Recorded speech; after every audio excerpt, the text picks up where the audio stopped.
Welcome back to my channel. ಈ ವಿಡಿಯೋದಲ್ಲಿ ಸ್ಲೀವ್ಸ್ನ ಯಾವ ರೀತಿ ಪರ್ಫೆಕ್ಟಾಗಿ ಕಟ್ ಮಾಡೋದು ಅಂತ ಹೇಳಿ ನೋಡೋಣ. ಇಲ್ಲಿ ನಾವು ಫಸ್ಟ್ ಏನು ಮಾಡ್ಕೋಬೇಕು ಅಂತಂದರೆ, ಕೆಳಗಡೆಗೆ ನೀಟಾಗಿ ಒಂದು ಮಾರ್ಜಿನನ್ನು ಹಾಕ್ಕೊಂಡು ಕ್ರಾಸ್ ಏನಾದರೂ ಇತ್ತು ಅಂತ ಹೇಳಿದ್ರೆ ಆ ಕ್ರಾಸನ್ನು ಕಟ್ ಮಾಡ್ಕೋಬೇಕು. ಈ ಥರ ಕ್ರಾಸನ್ನ ಕಟ್ ಮಾಡ್ಕೊಂಡು ಆದಮೇಲೆ ನಮಗೆ ಸ್ಲೀವ್ನ ಒಂದು ಸುತ್ತಳತೆ ಬೇಕಲ್ವಾ, ಸ್ಲೀವ್ನ ಸುತ್ತಳತೆ ಎಷ್ಟಿದೆ ಅಂತ ಹೇಳಿ ನಾವು ನೋಡ್ಕೋಬೇಕು. ಯಾವ ಥರ ಸ್ಲೀವ್ನ ಸುತ್ತಳತೆಯನ್ನು ನಾವು ನೋಡ್ಕೊಳ್ಳೋದು ಅಂತಂದರೆ, ಈ ಒಂದು ಬ್ಯಾಕ್ ಪಾರ್ಟ್ ಆಲ್ರೆಡಿ ನಾವು ಕಟ್ ಮಾಡಿ ಇಟ್ಕೊಂಡಿದ್ದೀವಲ್ವಾ, ಈ ಬ್ಯಾಕ್ ಪಾರ್ಟನ್ನು ಈ ರೀತಿ ತಗೊಂಡು ಈ ಒಂದು ಆರ್ಮ್ ಲೂಸ್ ಎಷ್ಟಿದೆ ಅದನ್ನು ನೀಟಾಗಿ ಮಾರ್ಜಿನನ್ನು ಸೇರಿಸಿ ಏನು ಮಾಡಬೇಕು, ಈ ರೀತಿ ಚೆಕ್ ಮಾಡ್ಕೋಬೇಕು. ಬ್ಯಾಕ್ ಪಾರ್ಟಿಂದ ಮಾತ್ರನೇ ಚೆಕ್ ಮಾಡಬೇಕು, ಫ್ರಂಟ್ ಪಾರ್ಟಿಂದ ಚೆಕ್ ಮಾಡಬಾರ್ದು. ಈ ರೀತಿ ಎಷ್ಟು ಬರುತ್ತೆ ನೀಟಾಗಿ ಒಂದ್ಸರಿ ನೋಡ್ಕೋಬೇಕು. ಇಲ್ಲಿ ನನಗೆ 10.5 ಇಂಚು ಬರ್ತಾ ಇದೆ. ಈ ಥರ 10.5 ಇಂಚು ಬಂದಾಗ ಏನು ಮಾಡ್ಕೋಬೇಕು ಅಂತಂದರೆ, ಇದರಲ್ಲಿ ನಾವು 1 ಇಂಚು ಕಡಿಮೆ ಮಾಡ್ಕೋಬೇಕು. 10.5 ಬಂದಾಗ 9.5 ಇಂಚಿಗೆ ನಾವು ಇಲ್ಲಿ ಸ್ಲೀವ್ನ ಒಂದು ಲೂಸನ್ನು ನಾವು ಅಡ್ಜಸ್ಟ್ ಮಾಡ್ಕೋಬೇಕು. ಇಲ್ಲಿ ಈಗ ನಾವು ಹಾಕ್ಕೊಂಡಿರುವಂಥ ಈ ಒಂದು 4 ಲೇಯರಲ್ಲಿ ಹಾಕ್ಕೊಂಡಿದ್ದೀವಲ್ವ, ಈ 4 ಲೇಯರಲ್ಲಿ ಹಾಕ್ಕೊಂಡಿರುವಂಥ ಈ ಒಂದು ಕ್ಲಾತು 9.5 ಇದೆಯಾ ಒಂದ್ಸರಿ ಚೆಕ್ ಮಾಡೋಣ. ಇಲ್ಲಿ ನಮಗೆ ಎಷ್ಟು ಬರ್ತಾ ಇದೆ, 8 ಇಂಚು ಬರ್ತಾ ಇದೆ. ನಮ್ಗೆ ಎಷ್ಟು ಬೇಕು, 9.5 ಇಂಚು ಬೇಕು. ಇವಾಗ ಏನು ಮಾಡ್ಕೊಳ್ಳಿ, ಈ ಥರ ಫೋಲ್ಡ್ ಮಾಡಿ ಇಟ್ಕೊಂಡಿದ್ದೀವಲ್ವ, ಈ ಫೋಲ್ಡ್ ಮಾಡಿ ಇಟ್ಕೊಂಡಿರೋದನ್ನ ಇನ್ನು ಸ್ವಲ್ಪ ಈ ಥರ ಓಪನ್ ಮಾಡ್ಕೊಂಡು ಇನ್ನು ಸ್ವಲ್ಪ ಹಿಂದಕ್ಕೆ ಈ ಥರ ಸರಿಸ್ಕೋಬೇಕು. ಹಿಂದಕ್ಕೆ ಸರಿಸ್ಕೊಂಡು ಇವಾಗ ಇನ್ನೊಂದ್ಸರಿ ಚೆಕ್ ಮಾಡೋಣ. ಈಗ ಎಷ್ಟು ಬರ್ತಿದೆ, 9 ಇಂಚು ಬರ್ತಾ ಇದೆ. ಆದರೆ ನಮಗೆ ಬೇಕಾಗಿರೋದು 9.5 ಆಗಿರೋದ್ರಿಂದ ಇನ್ನೂ ಸ್ವಲ್ಪ ಹಿಂದಕ್ಕೆ ಈ ರೀತಿ ಹಾಕ್ಕೊಂಡು ಈಗ ಚೆಕ್ ಮಾಡಿಕೊಂಡ್ರೆ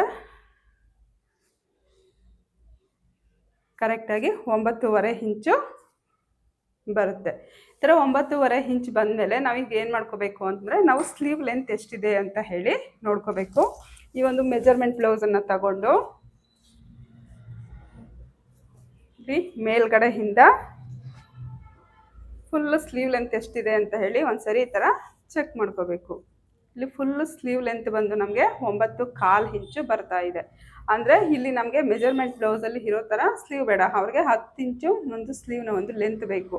ಹಂಗಾಗಿ ಇಲ್ಲಿ ಕೆಳಗಡೆಗೆ ಏನು ಮಾಡ್ಕೋಬೇಕು, ಒಂದು ಮಾರ್ಜಿನನ್ನು ಮಾಡ್ಕೋಬೇಕು. ಫಸ್ಟು ಈ ಥರ ಮಾರ್ಜಿನ್ ಮಾಡಿಕೊಂಡು 10 ಇಂಚು ಏನು ಸ್ಲೀವ್ ಲೆಂತ್ ಬೇಕೋ ಆ 10 ಇಂಚನ್ನ ಡೈರೆಕ್ಟಾಗಿ ಇಲ್ಲಿಗೆ ಇನ್ನೊಂದು ಮಾರ್ಕ್ ಮಾಡ್ಕೋಬೇಕು.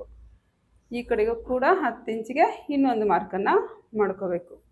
ಈ ಎರಡೂ ಮಾರ್ಕಿಂಗ್ಸನ್ನ ಏನು ಮಾಡಬೇಕು, ಒಂದು ಲೈನನ್ನು ಈ ಥರ ಹಾಕೋಬೇಕು. ಮತ್ತು ನಮಗೆ ಸ್ಟಿಚ್ಚಿಂಗೋಸ್ಕರ 1/2 ಇಂಚ್ ಬೇಕಲ್ವಾ, ಆ ಸ್ಟಿಚ್ಚಿಂಗ್ ಮಾರ್ಜಿನ್ಗೋಸ್ಕರ ಇನ್ನೂ ಒಂದು 1/2 ಇಂಚಿಗೆ ಇನ್ನೊಂದು ಮಾರ್ಕನ್ನು ಈ ಥರ ಮಾಡ್ಕೋಬೇಕು. ಈ ಥರ ಮಾರ್ಕ್ ಮಾಡ್ಕೊಂಡು ಆದಮೇಲೆ ಕೆಳಗಡೆಗೆ ನಮಗೆ ಸ್ಲೀವ್ ಒಂದು ಲೂಸ್ ಎಷ್ಟಿದೆ ಅದನ್ನು ಚೆಕ್ ಮಾಡ್ಕೋಬೇಕು.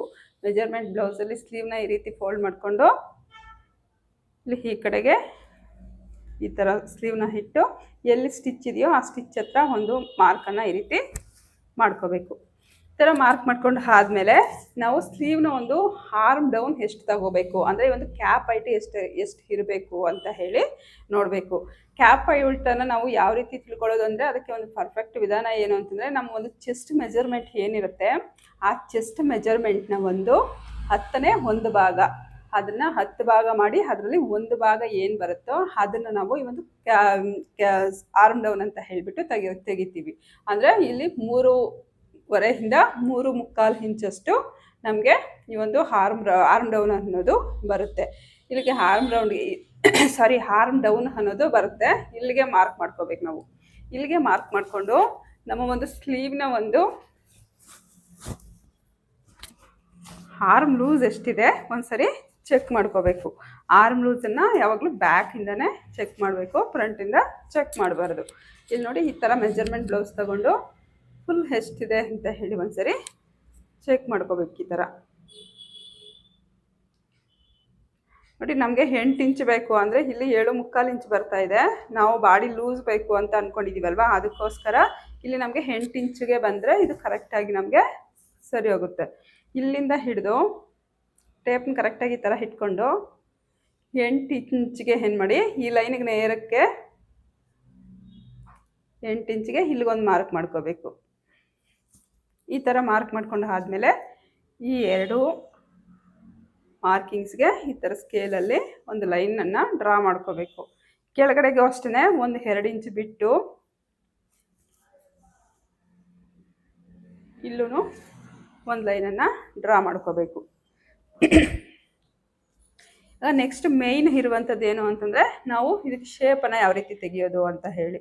ಇಲ್ಲಿ ಯಾವ ಸೈಜ್ ಆದರೂ ಪರವಾಗಿಲ್ಲ 1.5 ಇಂಚಿಗೆ, ಅಂದರೆ ಚಿಕ್ಕ ಸೈಜ್ ಆದರೆ 1.5 ಇಂಚು, ಸ್ವಲ್ಪ ನಾರ್ಮಲ್ ದೊಡ್ಡ ಸೈಜ್ ಆದರೆ 2 ಇಂಚಿಗೆ ಇಲ್ಲಿಂದ ಇಲ್ಲಿಗೆ ಗ್ಯಾಪನ್ನು ಕೊಡಬೇಕು. ಇಲ್ಲಿ ಗ್ಯಾಪನ್ನು ಕೊಟ್ಟು ಫ್ರೀ ಹ್ಯಾಂಡೆಲ್ಲ ಏನು ಮಾಡಿ ಈ ಥರ ಇವೆರಡು ಪಾಯಿಂಟ್ಸನ್ನು ಈ ರೀತಿ ಜಾಯಿನ್ ಮಾಡ್ಕೋಬೇಕು. ಈ ಥರ ಜಾಯಿನ್ ಮಾಡ್ಕೊಂಡು ಆದಮೇಲೆ ನಮಗೆ ನೆಕ್ಸ್ಟ್ ಇದು ಸ್ಲೀವ್ನ ಒಂದು ಶೇಪ್ ಅನ್ನೋದು ಪರ್ಫೆಕ್ಟಾಗಿ ಬಂದುಬಿಡುತ್ತೆ. ಈಗ ನಮಗೆ ಮೇಯ್ನ್ ಇರೋದೇನು ಅಂತಂದರೆ ಶೇಪನ್ನು ಯಾವ ರೀತಿ ತೆಗಿಬೇಕು ಅಂತ ಹೇಳಿ. ಶೇಪ್ನ ತೆಗೆಯೋದು ತುಂಬ ಈಸಿ, ಆದರೆ ಅದಕ್ಕೆ ಕೆಲವೊಂದು ಟೆಕ್ನಿಕ್ಸ್ ಗೊತ್ತಾಗಬೇಕಷ್ಟೇ. ಈ ಒಂದು ವಿಷಯದಲ್ಲಿ ಬಿಗಿನರ್ಸ್ ಏನು ಮಾಡ್ತಾ ಇರ್ತಾರೆ, ಶೇಪ್ ತೆಗೆಯೋದಕ್ಕೇ ತುಂಬಾ ಹೆದರ್ಕೋತಾ ಇರ್ತಾರೆ. ಇಲ್ಲಿ ನೋಡಿ, ಟೇಪನ್ನು ಈ ರೀತಿ ಇಟ್ಕೊಂಡು ಇದನ್ನು ಸೆಂಟ್ರ್ ಮಾಡ್ಕೋಬೇಕು. ಸೆಂಟ್ರ್ ಮಾಡಿಕೊಂಡು ಇಲ್ಲಿಗೆ ಒಂದು ಮಾರ್ಕನ್ನು ಮಾಡಿಕೊಂಡು 1/4 ಇಂಚುಗೆ ಇಲ್ಲಿ ಈ ಮಾರ್ಕನ್ನು ಡೌನ್ ಮಾಡ್ಕೋಬೇಕು. ಈ ಥರ ಡೌನ್ ಮಾಡಿಕೊಂಡು ಫ್ರೀ ಹ್ಯಾಂಡಲ್ಲೇ ಇಲ್ಲಿಂದನೇ ಬರಬೇಕು. ಇಲ್ಲಿಂದ ನಾವು ಈ ಶೇಪ್ನ ಯಾವುದೇ ಕಾರಣಕ್ಕೂ ಇಲ್ಲಿ ಮೇಲ್ಗಡೆ ಹೋಗೋಂಗಿಲ್ಲ. ಇಲ್ಲಿಗೆ 2 ಇಂಚ್ ಏನು ಕಟ್ ಮಾಡಿದ್ದೀವಿ ಇಲ್ಲಿಂದನೇ ಈ ಶೇಪ್ ಅನ್ನೋದು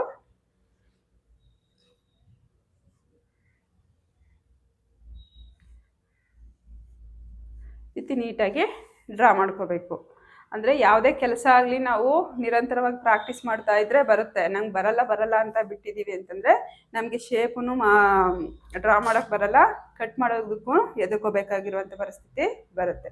ನೋಡಿ ಎಷ್ಟು ಪರ್ಫೆಕ್ಟಾಗಿ, ಎಷ್ಟು ನೀಟಾಗಿ ಒಂದು ಸ್ಲೀವ್ ಶೇಪ್ ಅನ್ನೋದು ಬಂದಿದೆ ಅಲ್ವಾ. ಈಗ ಇದು ನೀಟಾಗಿ ಕಟ್ ಮಾಡ್ಕೊಳ್ಳೋಣ.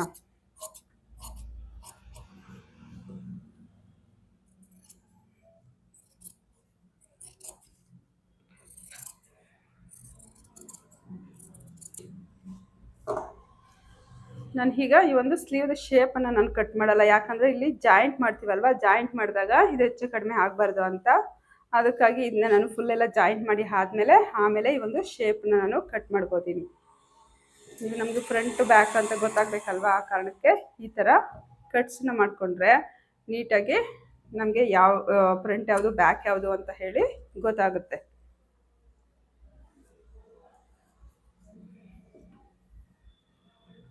ನಿಮಗೆ ಈ ಒಂದು ವಿಡಿಯೋ ಇಷ್ಟ ಆಗಿದೆ ಅಂತ ಹೇಳಿ ಭಾವಿಸ್ತೀನಿ. ಈ ವಿಡಿಯೋ ನಿಮ್ಗೇನಾದರೂ ಇಷ್ಟ ಆಗಿದ್ರೆ ನನ್ನ ಚಾನಲನ್ನು ಸಬ್ಸ್ಕ್ರೈಬ್ ಮಾಡಿ. ಹಾಗೆಯೇ ಈ ವಿಡಿಯೋ ಯಾರಿಗಾದರೂ ಯೂಸ್ ಆಗುತ್ತೆ ಅನ್ನೋದಾದರೆ ಅವರಿಗೆ ಶೇರ್ ಮಾಡಿ. Thank you for watching.